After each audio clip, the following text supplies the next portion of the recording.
Hello, hello.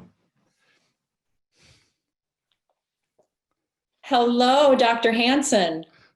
Sorry to be a smidge late here. I had to reconnect some stuff and turn it back on again. It's a modern thing. It's crazy. Well, The gizmos we welcome. deal with these days. Yeah. I'm very happy to be here. Thank you. Yeah. Well, I want to just take an opportunity to welcome all of you. My name is Dr. Christine Kiesinger, and I serve as Vice President of Development and lead trainer of Conscious Communication and Emotional Intelligence here at Studio B. And we are so excited to have this opportunity this hour with Dr. Rick Hanson. Rick, welcome. Oh, I'm very happy to be here. Again, I apologize for being a bit late and really want to thank everyone for participating. You know, I think lately how important it is as we experience greater physical distance that we really work to develop emotional closeness in healthy, good ways with people. And what you do is one really important way to do that. And it also helps us practice with each other as well as for each other. So thank you. I'm happy to be here. Yeah. If you don't mind, I'd love to just read part of your biography to share with everyone who's here with us. So Dr. Rick Hanson is a psychologist, senior fellow at UC Berkeley's Greater Good Science Center, and a New York Times bestselling author. His books have been published in 29 languages, and they include Neurodharma, Resilience, Hardwiring Happiness, Buddha's Brain, Just One Thing, and Mother Nurture, with 900,000 copies in English alone. He's lectured at NASA, Google, Oxford, and Harvard, and has taught in meditation centers worldwide. Dr. Hanson's work resides at the intersection of psychology, neurology, and contemplative practices. His work has been featured on the BBC, CBS, NPR, and in other media outlets. He began meditating in 1974, and he is the founder of the Wellspring Institute for Neuroscience and Contemplative Wisdom, and he is the co-host of Being Well podcast along with his son Forrest. I'm a big fan of Forrest. Oh, thank you. So am I. Still. That podcast. I want to begin by sharing a quote with you that's been really, really important for me over the course of the last 12 to 15 weeks. And Studio B and many of the trainings that we've been leading through this crisis. And I want to share it with you because it directly connects with how I experience your work in the world. It's a quote by Thich Nhat Hanh. And in this quote, he's speaking about Vietnamese refugees who were leaving the country. And he writes, in Vietnam, there were many people called the boat people who left the country in small boats. Often the boats are caught in rough seas or storms, and the people would panic, and the boats might sink. But if even one person aboard can remain calm, lucid, knowing what to do and what not to do, he or she can help the boat to survive. His or her expression, face, voice communicates clarity and calmness, and the people have trust in that person. They will listen to that person. They will be led. One such person can save the lives of many. It only takes one calm person on the boat to bring everyone to safe shore. You embody calm. You embody clarity. You embody a willingness to stay connected. You embody endless competency and wisdom, a lot of courage, and so much compassion in the way that you move through the world, in the way that you teach, and in all of your offerings. And I know that I have really leaned into your work over the course of the last 15 weeks because I see you to be one of the calm ones on the boat. And I'm wondering, and I've always wondered this about you, as someone who occupies this really interesting place in the intersection of psychology, neurology, and the contemplative practices. What got you here? And most specifically, can you tell us a bit about the call of your heart, the questions or the experiences that got you to where you sit right now at this really critical time in history? Wow. Well, first off, Christine, if I could call you that rather than Of Dr. course. Kiesinger. Oh, okay. Yes. We're already 10 times deeper. You've taken us already 10 times deeper than any kind of normal interview I do. So tip of the hat to you. Um, and second, I would just say with regard to the really, really kind things you said to me and about me, first, it immediately surfaces, as is natural within people, what's the exceptions, the times I haven't been so calm, or the times that I haven't been so collected.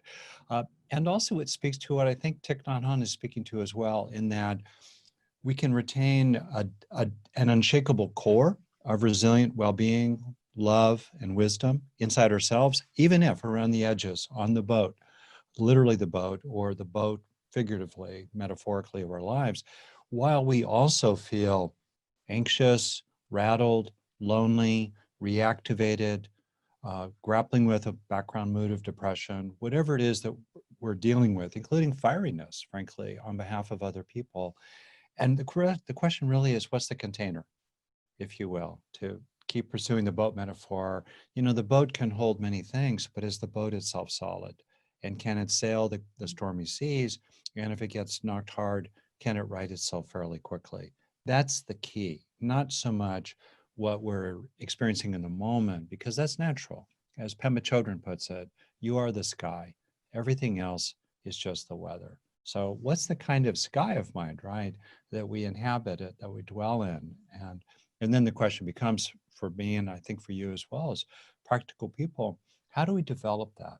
How do we fundamentally develop that? My own call to that began honestly when I was very young. When I look back in my earliest memories, which I have a lot of, there was a poignant, wistful longing for true happiness and a sorrow, really, for others, as to why there was so much hassling and fussing and stressing and criticizing and bickering and feuding while growing up in a fairly stable, intact, suburban, lower middle class family outside of Los Angeles. And then second, as I kind of came of age and wanted to grapple with my own suffering, it became increasingly clear that while I needed to affect what was around me and improve it, most of the causes of suffering were inside my own mind.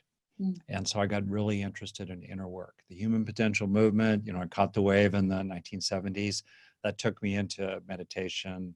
That also took me further into clinical psychology. And then in the last several decades, really, an interest in brain science. Because when you bring those three together, when you bring together the power of clinical psychology, Western psychology, mainly in the last 100 years, along with the latest brain science, illuminated, inspired, and informed by the wisdom traditions from around the world, the perennial wisdom of who are called routinely the Olympic athletes of mental training, then you have incredibly powerful tools to help yourself deal with your situations, cope effectively, while growing, while helping others, and while gradually awakening along the way.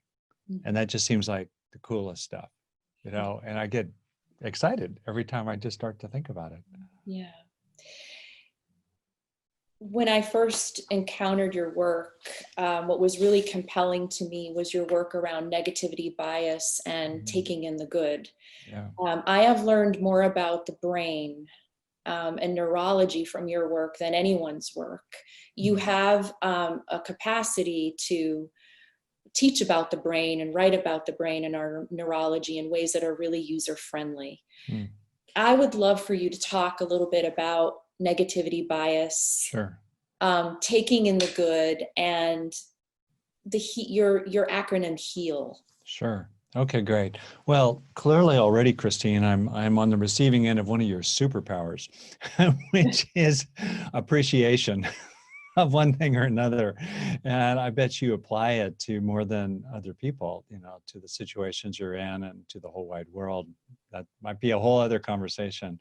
Uh, well, to sort of situate this whole collection of topics, you're probably familiar with this fundamental model that's really useful in medicine and psychology, that the course of a person's day, month, or life is a result of basically three kinds of factors: challenges, vulnerabilities, and resources.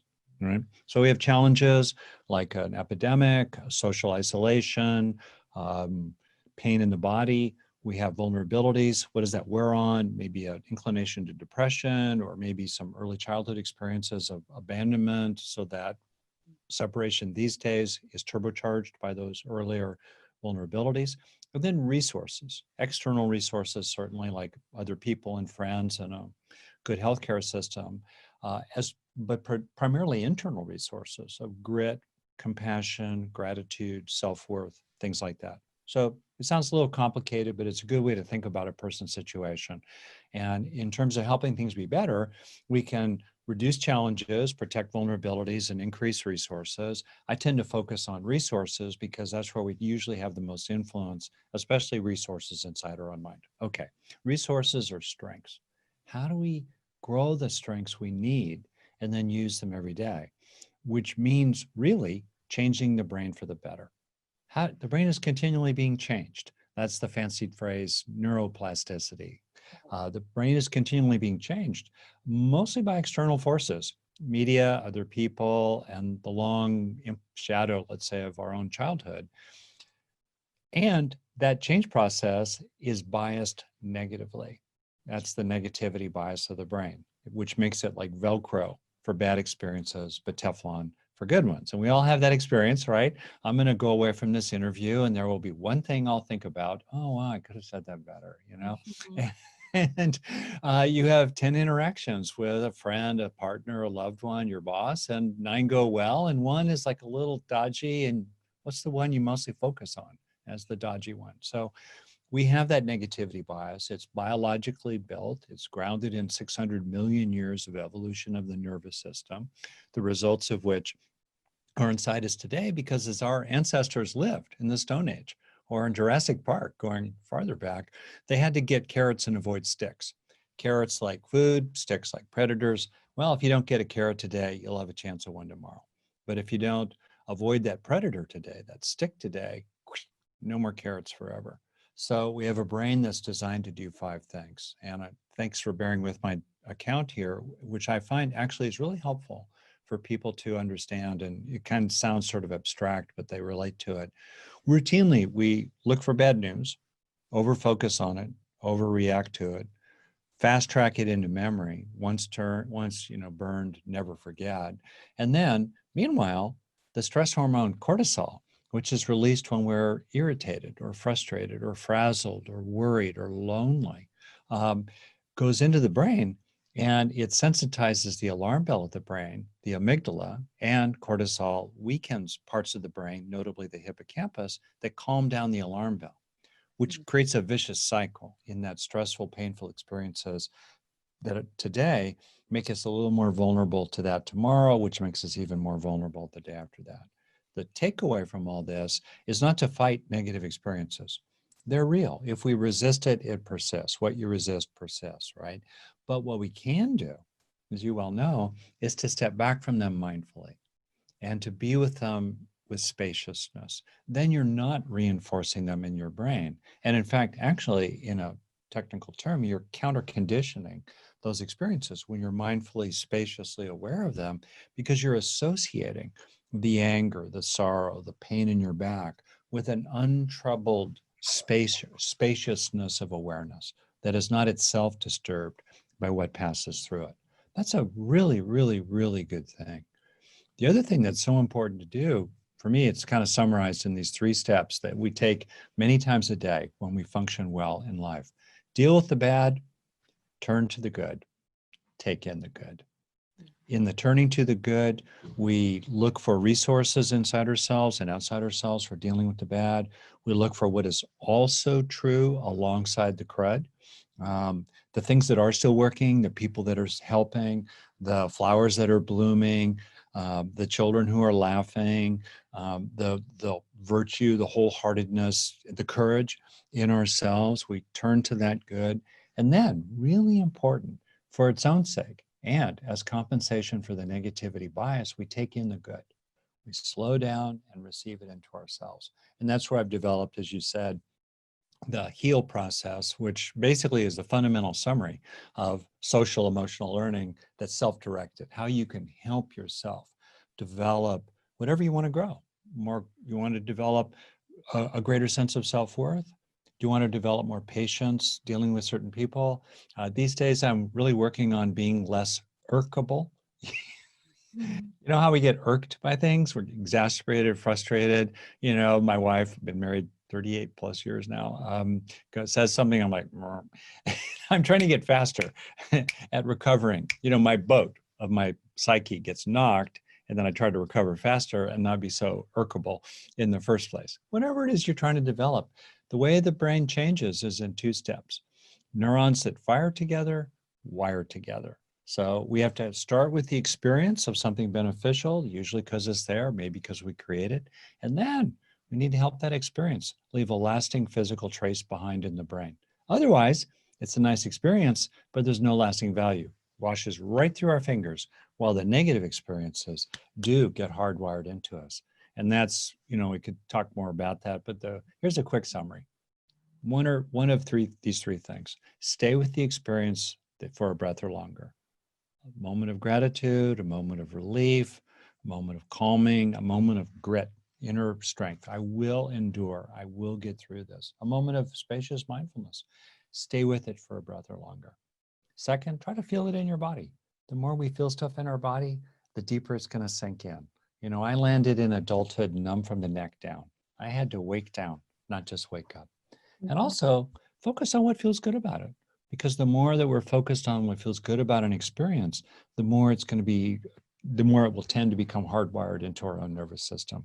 And many times a day, 10 seconds here, 5 seconds there, a minute or two sometimes, we have a chance, we have an opportunity to grow the good inside ourselves, which is incredibly hopeful that we have that power these days. And as you grow the good inside yourself, you have more inside you for other people as well. I've been thinking a lot about the analogy that you use with regard to the 3 parts of the brain, the reptilian brain, being associated with the lizard, you know, and very simply you say, on a regular basis, pet the lizard, feed the mouse, hug the monkey. When we have a sense and an understanding of that reptilian brain needs a sense of safety and seeks it. That middle brain is really seeking, approaching reward, pleasure, satisfaction. And then that more sophisticated brain really needs connection. Wow, those 3 things are so threatened right now. Yes. You know, we're living in a global pandemic. We've got monumental civil social unrest that has to be attended to. We are getting so awakened to it, and also having to confront at the same times our own fears around it. So how can we call upon our knowledge of the brain operating in that way, and knowing that all 3 parts of the brain feel really threatened right now? What a deep question. So the way you framed it is, I believe, scientifically accurate. We have, as human animals, you know, we have 3 fundamental needs. People have different models of needs, but safety, satisfaction, and connection summarizes a lot of stuff, achieved through avoiding harms, approaching rewards, and attaching to others. Fundamental model, loosely related to the 3-stage evolution of the brain: reptilian, mammalian, primate, human, just like you said. So that framework is a really useful way to look at a person's own particular situation and reflect on which needs are especially challenged these days, which then takes you to the money question. What if it were more present inside my mind these days would help? So if my safety is challenged, for sure, deal with the bad. We got to cope. We have to take measures, wear masks, be thoughtful, be attentive, reduce your risks as much as possible, especially in terms of the chance of giving this COVID-19 to other people. And if you're especially an older person like myself, you want to be, careful about this. Okay. We cope out there in the world, but internally, let's say we're anxious. Well, what are some of the psychological resources that are targeted? They're matched to anxiety. There's several classic ones. Calming the body, easing and relaxing, very important. Recognizing that in the present, you're basically okay. Anxiety is mostly about the future. Come into the present. That's really helpful. Tune into a kind of scruffy moxie. I think moxie is one of the great spiritual strengths and life strengths too. Tune into that sense that, it sucks, it's hard, I don't like it, and I can endure. I've gotten through hard things. I'm getting through this one today, one day at a time. All right, one breath at a time, 1 minute at a time. They say in Tibet, if you take care of the minutes, the years will take care of themselves. That's within range for us. Okay, that's another strength. Feeling connected to others is a major resource for anxiety because relationships are a primal signal of safety, especially in the context of biological evolution and small hunter-gatherer bands. You could turn to those resources of relaxing your body, recognizing you're basically all right in the present, tuning into that internal sense of grit, let's say, and feeling connected in various ways with others, including flowing out compassion and kindness and support and a recognition of injustice, let's say, toward them, no matter what is missing in what is coming toward you. We have that capacity to tend and befriend others, as Shelley Taylor talked about at UCLA, done a ton of research on it, as a way to manage our own stresses, as well as obviously ways to be moral and benevolent, tending and befriending. So for example, I went through 4 things we can do that are very specifically related to one particular type of need that's challenged for safety, right? And you can see a similar kind of thing, and that can be done when our needs for satisfaction are challenged. For example, tuning into a resource like gratitude for what is still valuable and wonderful and beautiful and real, or issues around, let's say, us against them, tribal conflict of one kind or another. A resource for that is to expand the sense of empathy for how others are like me in some way, even if we oppose them. Another key resource for dealing with social issues these days is the combination of compassion and clarity, where you feel both really clear about what you see and what you value and what your plan is, while at the same time having a heart that's open and warm. Okay. What are the neurological benefits of compassion? Great. You're awesome, by the way. This is like hardcore. It's great. I just think that there's something neurologically happens when I'm compassionate, and I'm really interested right now in what's neurologically happening when I'm self-compassionate. Boy, oh boy. Well, neuroscience is a baby science, and it's kind of the Wild West too. So you have to be so I try to be kind of careful about it, not claim too much authority, with the white lab coat of science and so forth. That said, definitely research shows that when people are having positive social emotions, like compassion has an emotional element to it, of warm-heartedness for suffering, whether it's one's own or that of other people. There are increases of oxytocin in the brain. 2 kind of very useful neurological things are that as oxytocin activity increases in the brain, we tend to have less activation of circuitry that makes us anxious.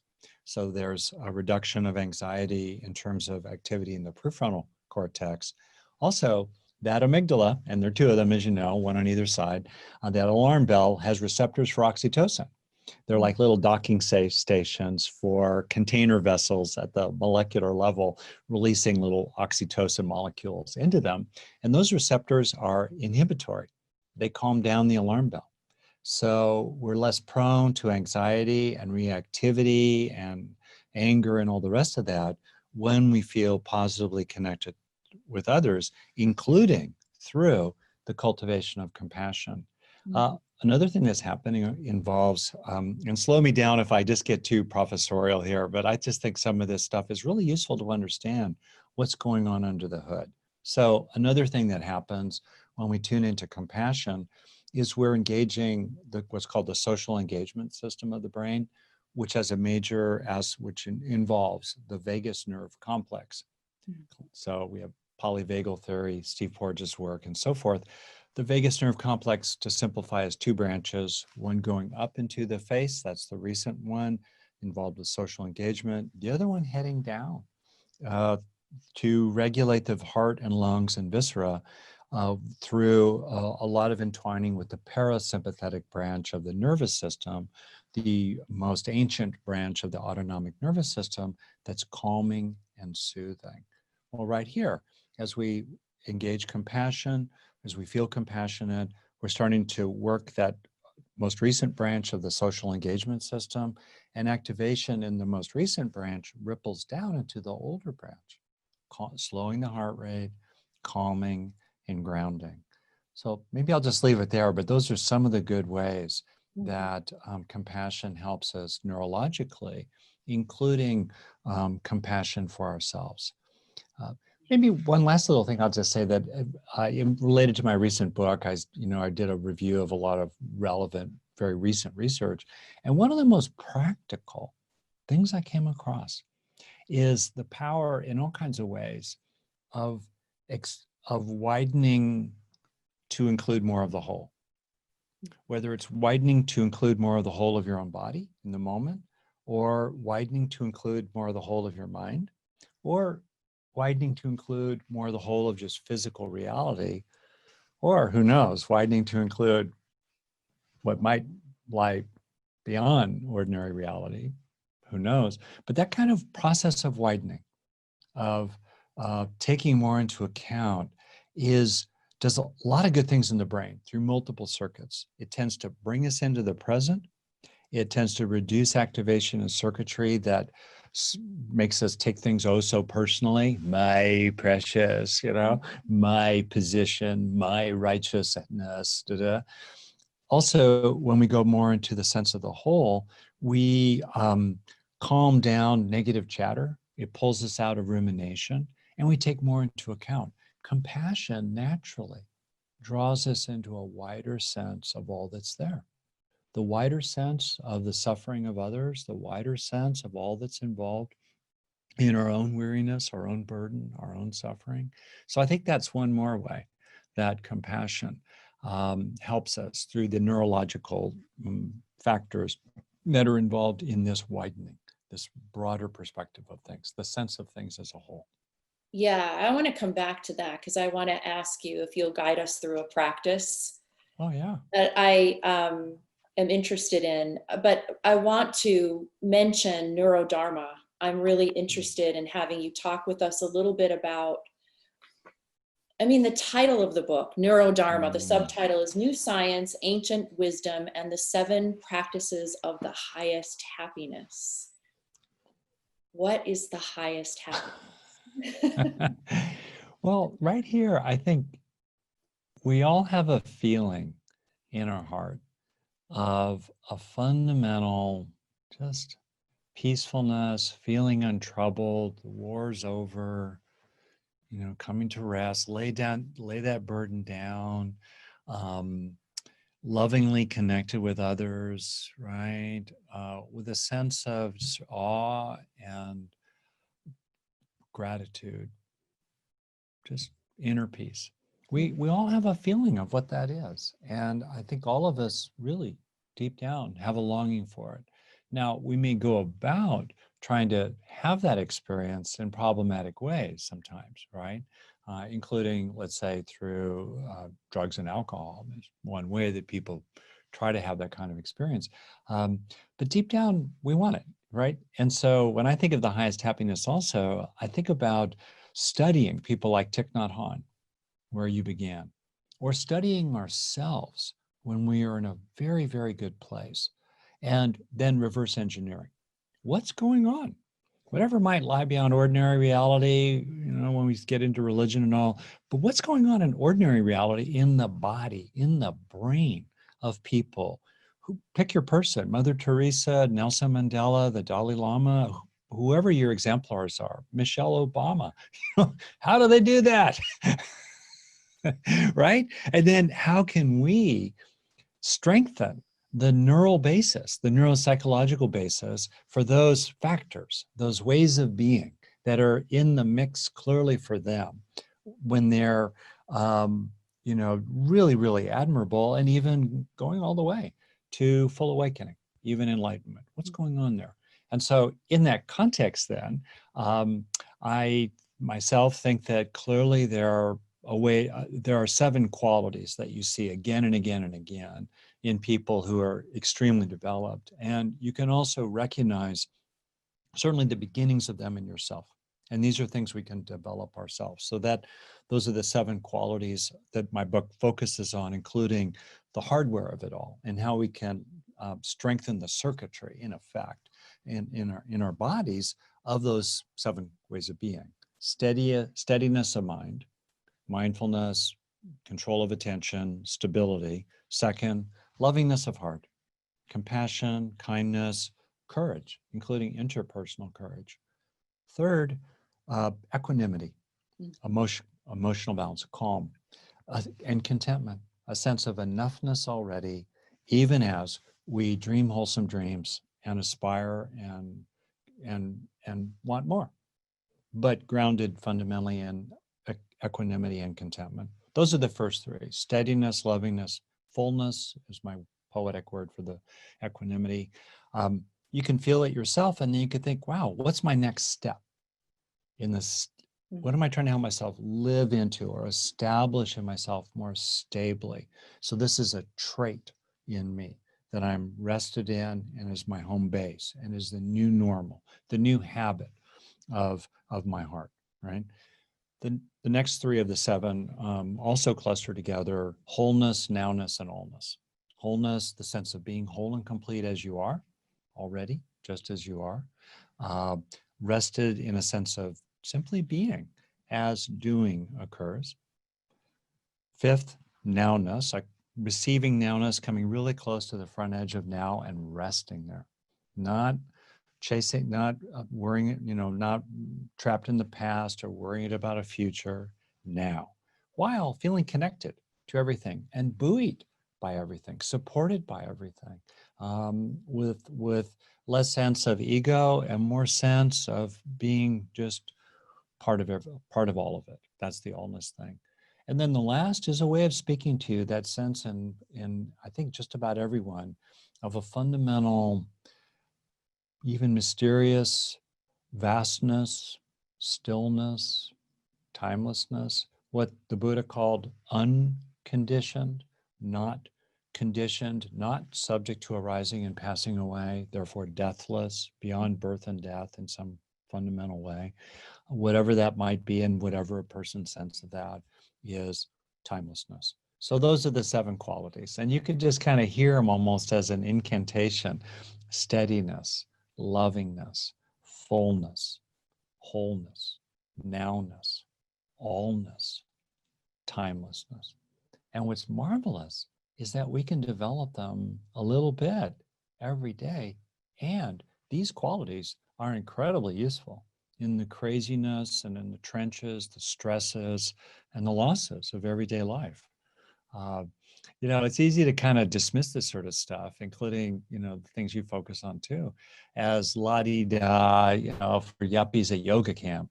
And the actual truth is, this is the most hardcore, down and dirty, useful when things fall apart kind of stuff there is. When the more the world is falling apart around you, the more that it's kicking you in the teeth, the more it's putting its knee in your neck, the less it's helping. The more important it is to look for ways to tune into the strengths that are already inside you and grow them a little bit more every day. Mm-hmm. Well, speaking of now, the difficulty of now. I want to read something to you that I think will really resonate with you deeply.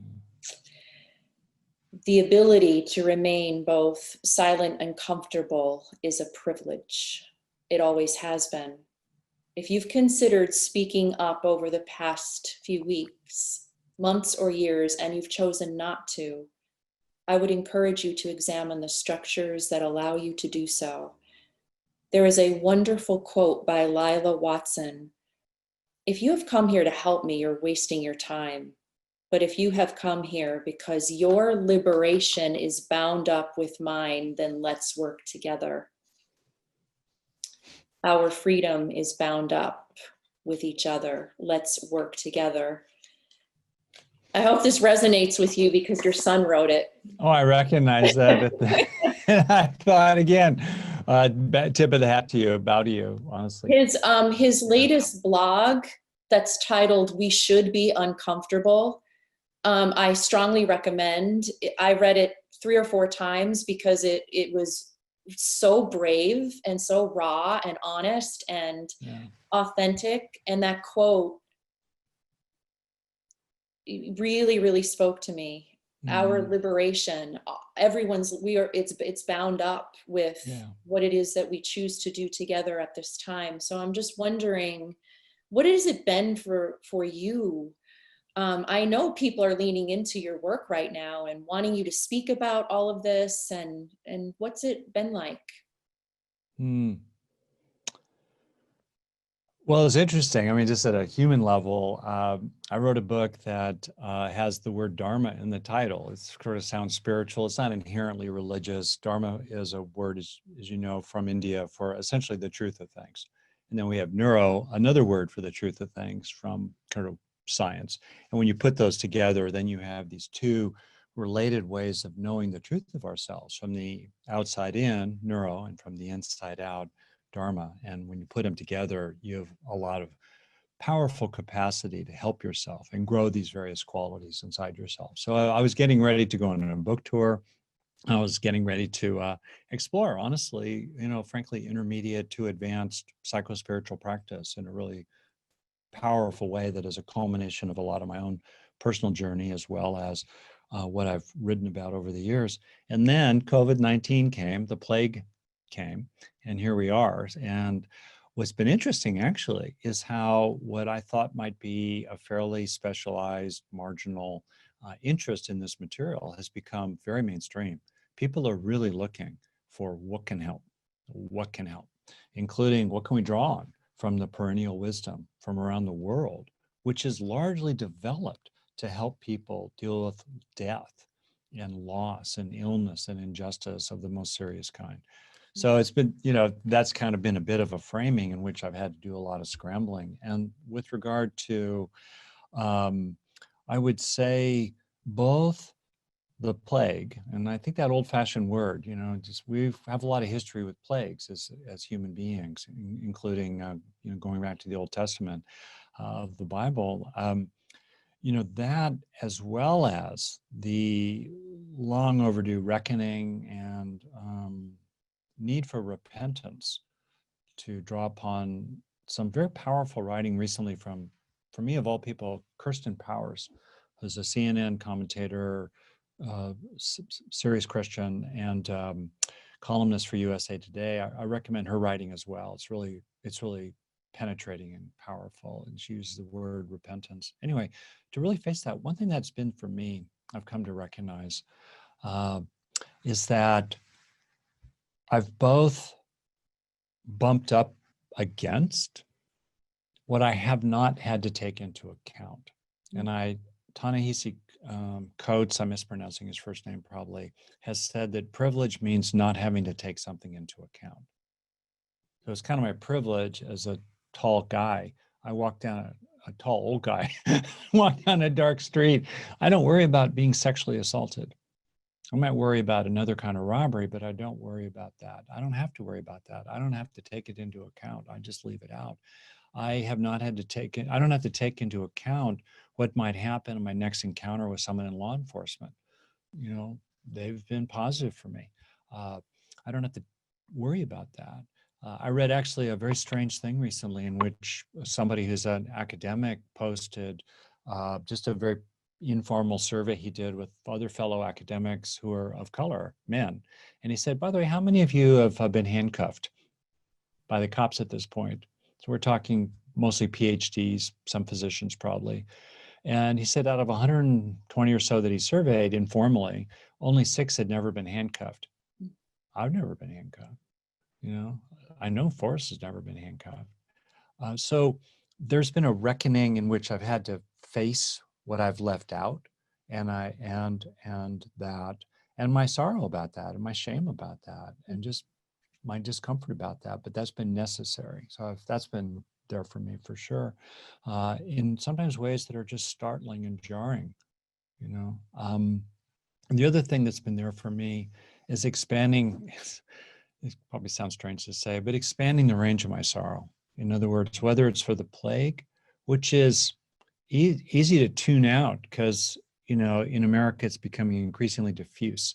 And, you know, ballpark, it's killing 1,000 Americans a day. Obviously, other people around the world too. And we hardly notice it. You know, in any given county, maybe 1 to 3 deaths incremental per day. It's easy to ignore, but it's real. Meanwhile, spreading throughout the world and really harming a lot of people. So I have a lot of sorrow about that. I have a lot of sorrow about the long reckoning with racial injustice. And what I notice is that there's some kind of expanding that's happening in my capacity to feel sorrow on behalf of others, you know, and that is uncomfortable and a good thing. Yeah. I recommend that blog. I believe the title is "We Should Be Uncomfortable," Yeah. right? Yeah. So I experienced a practice that you led a few weeks ago at the New Beginnings World Summit, and you referred to it as the 3-breath practice, but then you added on 3 extra breaths. And it was a very quick practice, but it was really powerful. And I wondered if you might share that with us, lead us through it, and then talk to us about what happens within us as we go through that. Yeah, that's good. Well, okay, let's do a little practice here. Yeah. So, as with any practice and with anything, find what's useful for you. Go your own way, right? Feel free to adapt my suggestions. I'll refer to the breath, which is uncomfortable to focus on for many people, particularly if they have a history of trauma. So feel very free to shift to a different focus, including not attending to your body at all if you want. It's really okay. And instead, it might be useful to get a sense of the room as a whole. It might get a sense, it helpful to just kind of focus on like a word like peace, or just a feeling that's grounding for you, like the comfort of being with your cat or your grandmother. All right. That said, I'll walk you through it, then we'll do it continuously. So, first breath, be aware of your chest as a whole as you breathe. Breathing while being aware of your chest as a whole.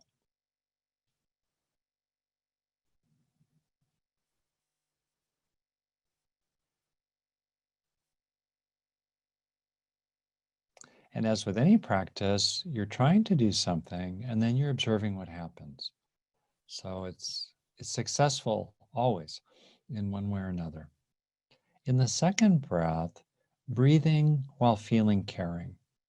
Keeping it simple, focusing on the feelings of liking someone, having compassion for someone, friends, family, pets, loving someone, breathing while feeling caring. Maybe with particular awareness of your heart, maybe with a hand on your heart to strengthen the experience. Second breath, breathing while feeling caring.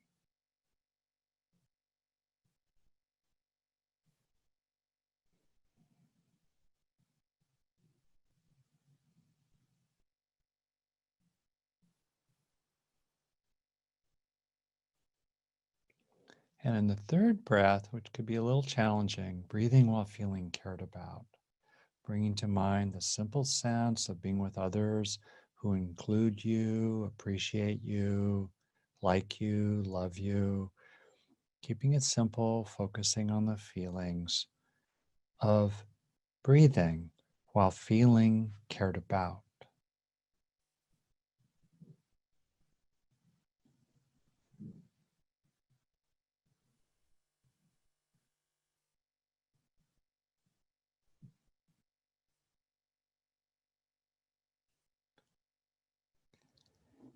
And then in the fourth breath, breathing while feeling thankful.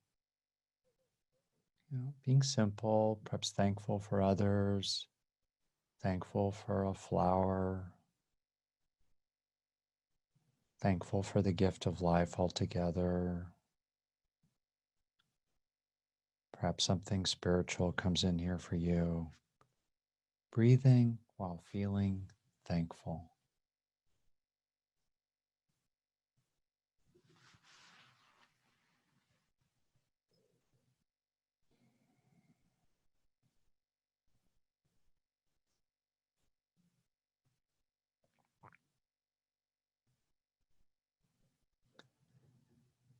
In the fifth breath, breathing while letting go of any stressful drivenness, any stressful striving or chasing, perhaps infused with anxiety, simply letting go of that. In the fifth breath, breathing while letting go of stressful striving.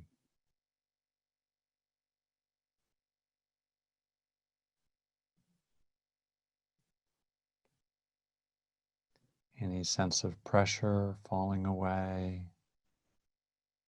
any sense of contraction falling away. Breathing while letting go of stressful striving.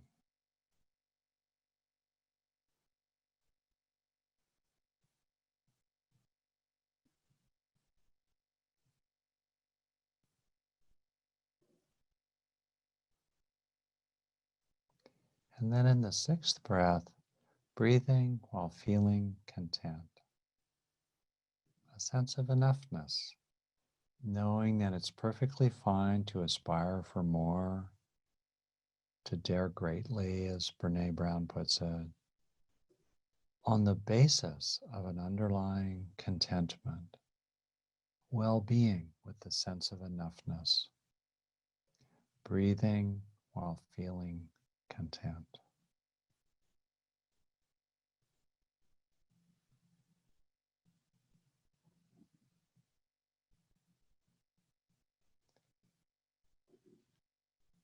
And then to finish, knowing that you can spend as much time with this as you like, let's do the 6 breaths in a row.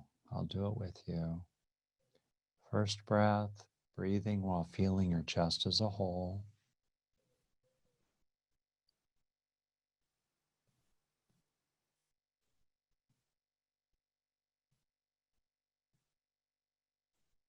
Going at your own pace. Second, breathing while feeling caring.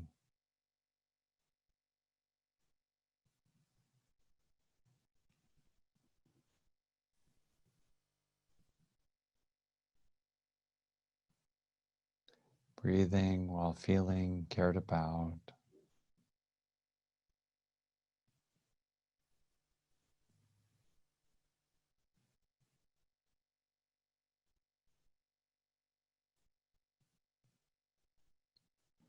Breathing while feeling grateful.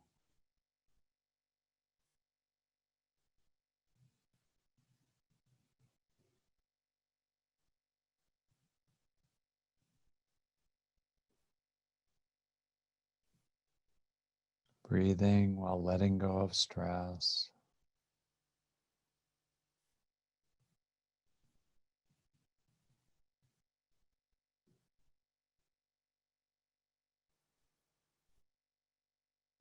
And breathing while feeling content.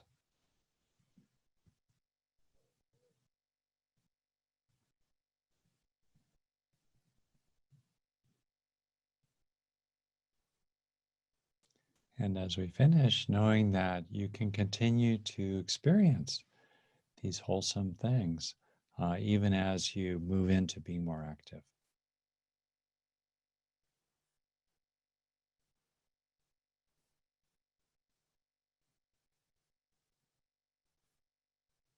Thank you. Thank you. Since I first experienced that practice during the conference, I was very surprised by how quickly I felt the impact, and I was very curious about what happened, what's happening. And just in what you shared with us today, breath one, feeling through the chest, that's taking me out of whatever I'm stressed about right to the body. Yep. Breaths 2 and 3, maybe the oxytocin is starting to get generated. There you are. You're great. Right. So then what else happens? Yeah. It's great. Exactly right. And it's really freaky in a good way. It's kind of startling how just those first 3 breaths, if you just do it, it's less than 30 seconds. Mm-hmm. For most people, half a minute, and you're changing the channel big time in your grounded being. There's been no study on it, but I bet you that cortisol levels, in the blood, coming right down, heart rate coming right down, and other neurological correlates of all that. Just that. Gratitude focuses us on a positive emotion, so we're naturally going to have more natural opioid activity, which supports repair in the body and calming down from stress activations. Really helpful. So thankfulness, it also tends to draw us into a sense of the larger whole, because by its very nature, gratitude is about what we've been given, what we've received. So it helps us, in a healthy way, appreciate our dependence, our interbeing, as Thich Nhat Hanh puts it, in the field of which we are now receiving, because that's the basis for thankfulness. And then letting go of stressful striving. It just is a way of being aware of kind of a background sense of pressure or contraction or drivenness, which has an implicit sense of something missing and something wrong. So in that, a person is immediately mindful of the parts of their mind-brain process, mind-body process, that are in the red zone, as I put it. And through simply being aware of it, with a little bit of letting go, you can just feel the anxiety kind of draining out of your body. Stress hormone activity, I'm sure, is reducing as we do that. And then contentment. I think contentment is a completely underrated, incredibly wonderful feeling, where you're content as opposed to discontent. And I want to really underline something very important here. This is not positive thinking. It's not rose-colored glasses. It's not a spiritual bypass. If anything, first, developing these qualities inside ourselves, in which we gradually grow an unshakable core, and we gradually widen the range of situations and experiences in which we can retain that fundamental stability of compassion and courage and confidence inside ourselves as we deal with things. Also, we can experience a fundamental contentment that has mysterious roots and a fundamental serenity deep down inside, while other layers of our psyche, maybe more surface layers that are engaged with the world, can be really appalled or really disturbed, including on behalf of others. So it's possible to have both. They're not it's not either or. You're not betraying your commitment to social justice by tuning into an underlying feeling of contentment that's just inherently available to us in almost any situation.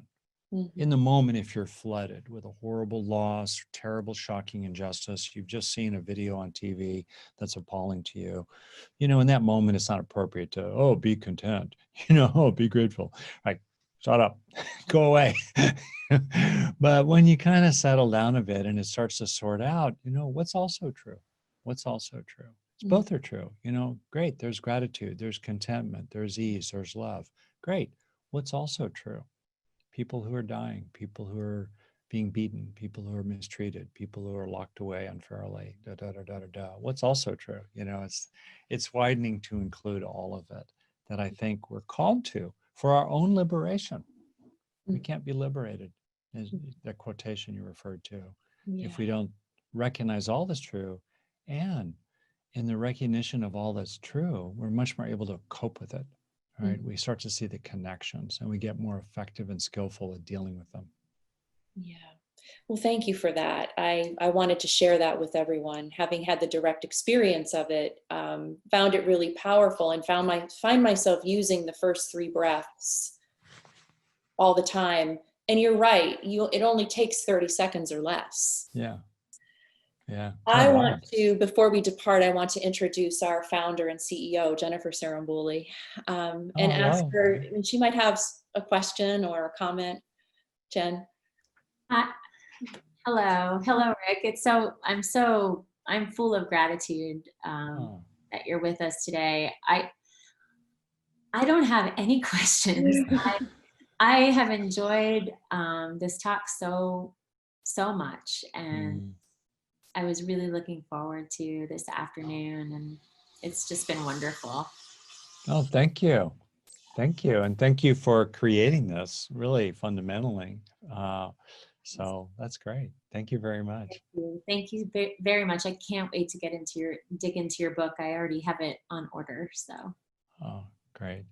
Yeah, I'm really happy about this book. You're a parent, right? You love all your children equally, right? So I love all my books, but this is my 6th one. And I open it up, I read it.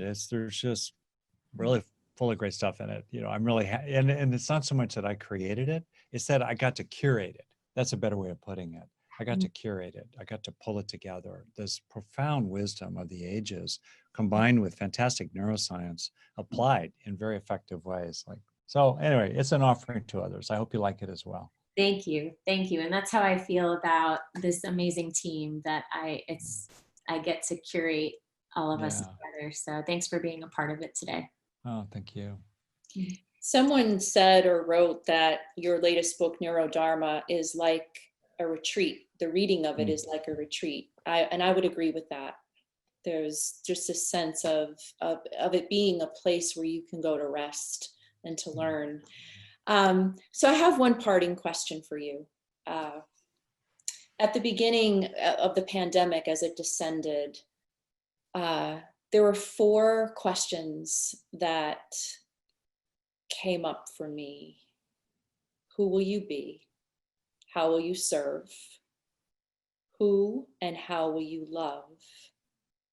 And what story will you carry forth?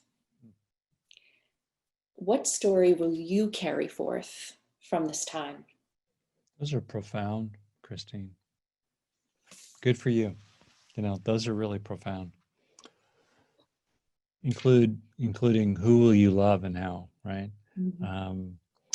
Well, story, framing, imagery. I read a lot of fiction. And when I look back on my unhappy childhood, unhappy for a variety of reasons, including some that were self-generated by me as a child, but still sourced by me in some ways. 2 great refuges for me were wilderness and science fiction. And so I would go out into the hills around my home, the natural spaces there, and that was a deep refuge for me and still is actually. And just science fiction, the notion of an orderly possibility in which if you just worked hard and kept thinking, you could save the spaceship. Okay. And so, and I live a lot in the humanities. I love the humanities. I think one of the perils of our time, and one of the reasons why there is so much discord, we're in such trouble, is we've lost so many important good stories and we haven't created enough new ones to replace them. And my hope is that one of the things that we'll see coming out of all this is a renaissance, really, in the humanities, in terms of culture and art and music and dance and poetry and all the rest of that, that can carry us forward with myths, fables, teaching stories, in addition to Star Wars, which is a pretty good one, especially the original one, you know, that can carry us forward. So in all this, gosh, my story,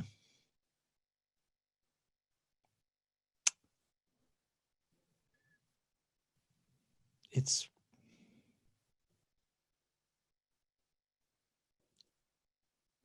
going to be one, I think, of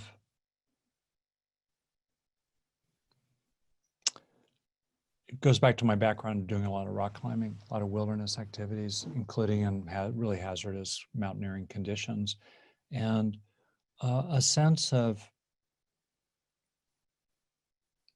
you can see it in my face, I'm searching for the words, you know, a kind of gritty, tenacious,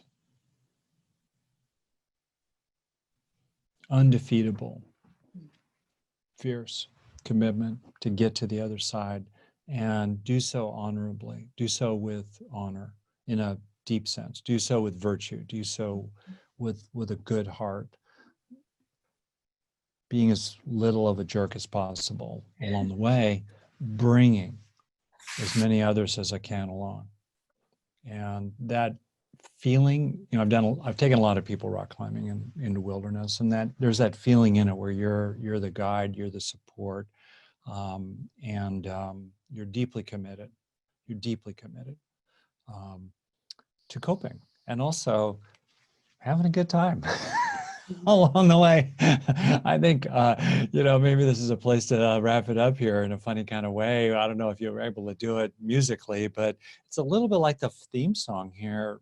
Keep on rocking in the free world. You know, establish the free world, if only inside your own mind, even taking into account the constraints external, the unfreedom around you, and keep on rocking. You know, keep on looking, keep on banging away, and, you know, thank you, Neil Young. So I think that's my story. I'm sorry it took so long to kind of work my way to it. No one's asked me that, and I had to kind of really feel into a true answer for you. Yeah, well, I appreciate it. And it doesn't it feel good to touch into that grit, that fortitude, whatever that is. Yeah, Yeah. that's right. Mm-hmm. There's a feeling in it. Yeah, that's it. And, you know, going to science fiction, you know, I just reject the Kobayashi Maru scenario, like Captain Kirk. I just reject it, the no-win scenario. I'm with Viktor Frankl, Holocaust survivor. No matter how horrible it is, there's an internal indestructible freedom, an indestructible freedom in the human heart to choose how we will relate to our conditions, including the ones inside our own minds, and how we will respond to them. And, you know, so I stand with Captain Kirk and Yoda and Neil Young. Dr. Rick Hanson, thank you so much for Thank you. a wonderful hour. It went by very quickly. Yeah, thank you. So much gratitude to you. Thank you. A pleasure. Bows back. Just really quickly, please join us in 2 weeks. Roya Bami will be here. She is currently the Senior Director and Project Manager for the Enhanced Global Understanding at Wyoming Seminary Preparatory School. She is a licensed psychotherapist who specializes in youth and families of global cultures and world religions. She's the founder of the Visions of Tolerance, an international consulting organization that promotes conflict resolution and the multicultural understanding amongst youth from warring areas of the world. So that's where we'll be in 2 weeks. Again, thank you so much. Everyone have a wonderful weekend, and thank you for being here with us today. Thank you. Thank Take you. care. Thank you. Bye-bye.